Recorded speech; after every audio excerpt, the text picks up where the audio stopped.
Unstoppable list. Yeah, we can get an unstoppable list. Shaq. Okay. Nobody could stop Prime Shaq. So where is he on this list? 1. Okay, so just boom, 1 Shaq. 2. Big Mac Shaq. Still, you couldn't stop him. 2. Kareem Abdul-Jabbar, the all-time leading scorer. He had the sky hook, which is like an unblockable shot. 3, I would say Kevin Durant. Okay. 4, I would say Kyrie Irving. And 5, I would say, and this is specifically because of era, Wilt Chamberlain. He scored 100 points in a game. No one's ever done that. I'll put But Kobe. was it a real game, though? I think that it was... I mean, it was in the 60s, so, like, is that a real game? I don't know. I think there was supposed to be some bullshit where...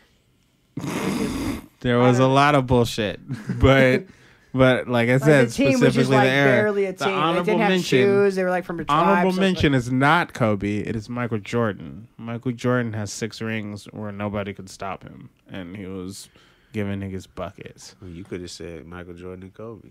Kobe 7, T-Mac 8. I think they'd be pissed if you shared them on a spot. Prime You know? T-Mac? You think they'd Who's be stopping punched out? Prime T-Mac? I don't know. Not too many people. Wait, Not a what'd you say? motherfucker.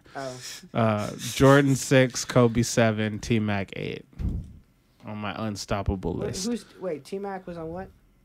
Well, the Magic, the Raptors, The the Rockets. Rockets, the Spurs, briefly. Briefly, the Spurs after he did Was there that. anyone else? Damn, I he think he jumped the did him fuck wrong. around. That was like a... He got injured. No, but I mean, it was like Magic's Orlando. He went to Raptors in Canada. No, I think he was Raptors first, right? So can't... Raptors first. Raptors first, Orlando second, Houston third. Yeah. Who was after Houston? Can you look that up? Tracy Probably the McGrady? Spurs. They Who's really that? just throwing people around. I guess that's not that bad. It's not terrible. The Milwaukee Bucks. I think that I agree with you by saying that this is the best Milwaukee Bucks team that has ever been. But I really, really have to say I don't believe in Coach Bud. I do not believe in Coach Bud. I think that in moments in the playoffs, close games come down to coaching. Who's going to call the correct play? Who can adjust on a game-to-game basis? Who can adjust on a quarter-to-quarter basis? Who can adjust sometimes on a play-to-play basis? And I don't think that Coach Bud does a good job of adjusting. I think that Coach Bud is a regular season system coach as opposed to a respond, react type of coach. And I think you need somebody that can respond and react if you want to win a title. Yeah. And I don't think he's that. I think that Is it the Bucks? that's on the Bucks, yeah. Coach Budenholzer. Yeah, but what could have... I mean, at what point does that actually... Like, what do you think the Lakers the coaching could have done to make that shit work? Like, at a certain point, you're just, like, kind of fucked. They won with Phil Jackson. Now, I'm not saying Phil Jackson is the greatest coach ever. I don't think he is. But there's something to that Phil Jackson shit. People won when they had Phil Jackson. Like, the Lakers won. The Bulls won. He won 11 titles as a coach. That's a lot. That's not an accident. Damn. You know? Like, I love Coach Popovich. I think he's the greatest ever, but he hasn't made the playoffs since Tim Duncan retired, really. Like, really? Yeah, it's true. When Michael Jordan went and played baseball, the Bulls were still like a 55-win team. So, I don't know, man.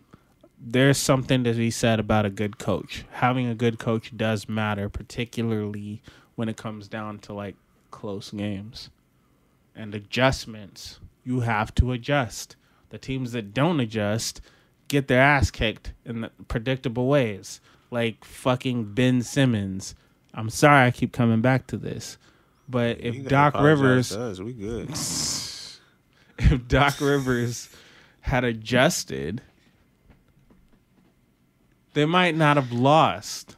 I feel like everything begins and ends with Ben Simmons. Bro, you have no idea how Like, I don't know if frustrated there's a I time am before with or that shit. after Ben Simmons. Dog, it's like, what is It's it, like BS? has he always been? Before Simmons, a.k.a. bullshit.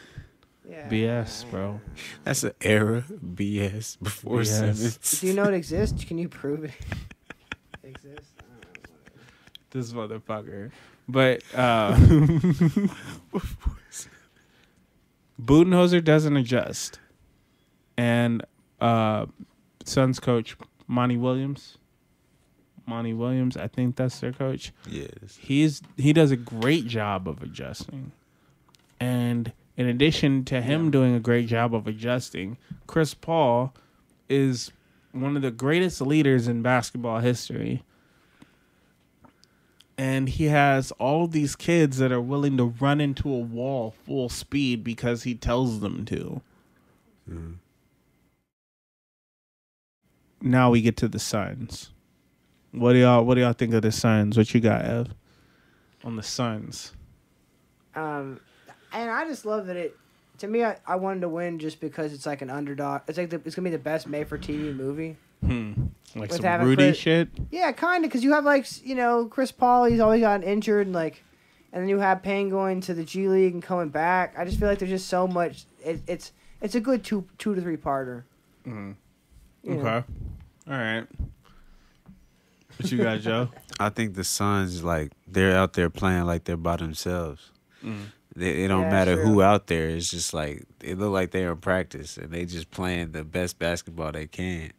So although I'm looking at the Bucks like the Bucks have been hooping, I still think Suns in 6, because the Suns like that part, bro. Like, I think that Chris Paul can taste that ring. I think that if his leg fell off, he would still score 20. I think he is just not going to lose. yeah. And I think that everybody on that team wants him to win so badly that they're willing to do whatever it takes. And when I was watching game 1, I just could not help but notice the Bucks cannot guard them. Yeah. They really can't. Giannis can't guard DeAndre Ayton. And that sounds weird because Giannis is a former defensive player of the year, but he's also playing quite possibly hurt. Yeah. He did seem to fumble around a little bit. While you see you see Chris Paul just like draw him in and just kick it back and boom, 3. It was just stuff where you're like, it was like you didn't have to look, And they just pick know and where roll it it. was. They would pick and roll to death until Chris Paul had Brooke Lopez in front of him. And then he's just like, too slow. You're fucking done. Lopez couldn't do shit with Chris Paul. Chris Paul put up like 31. Fucking them up the whole game. 32. And like when the Suns play their best basketball, they could have like 7 players in double digits. That's the difference. The Bucks maybe 5. Maybe 5. Maybe 5. Maybe. Yeah. And that just depends. PJ Tucker just start hitting threes like crazy. Yeah. But yeah. Or Forbes. If Forbes goes off. But finals, that's not happening like that. Forbes is also not a good defender. Why not? Well, because there's gonna be a man on your ass. Like you're not finna just be open like that in the finals, no. Unless you got the best pick and roll ever. Like and even then still, like people gonna be stuck to you. It's gonna be a lot of fouls not being called so that somebody could stay on you. Like people gonna be on you. You're not gonna be open like that in the finals because both teams want that ring. Yeah, I agree. For sure. But why is that not the same way in regular season or whatever? Because a lot of times people look at regular season games as if they don't matter. All that really matters is making it to the playoffs, and then sometimes you don't care what your seed is, and other times you do. So there will be teams that are like, I want to have home court advantage. I care about that. Whereas other teams are like, I care about being healthy in the playoffs. I don't give a shit wherever they are. we're gonna do what we do. Like LeBron doesn't give a shit about what seed he is. You know what I mean? He's there. He's there. Because in the playoffs he turns into a whole different being. He's a different player. He's gonna do what it takes to win in the regular season. No matter what. Kevin Durant, same thing. Kevin Durant doesn't give a shit what seed he is. He's like, I'm Kevin Durant. You know? Yeah. I'm gonna run through the Super Saiyan Blue. There we are. Come on. The best seed. I'm gonna run through the first seed like it's the 8th. Like it don't matter. Exactly. You know what I'm saying? Like that's why people were scared of the Warriors making the playoffs. They're like, "Oh my God, it's gonna be Steph Curry in the first round." Yeah, that sounds like a nightmare.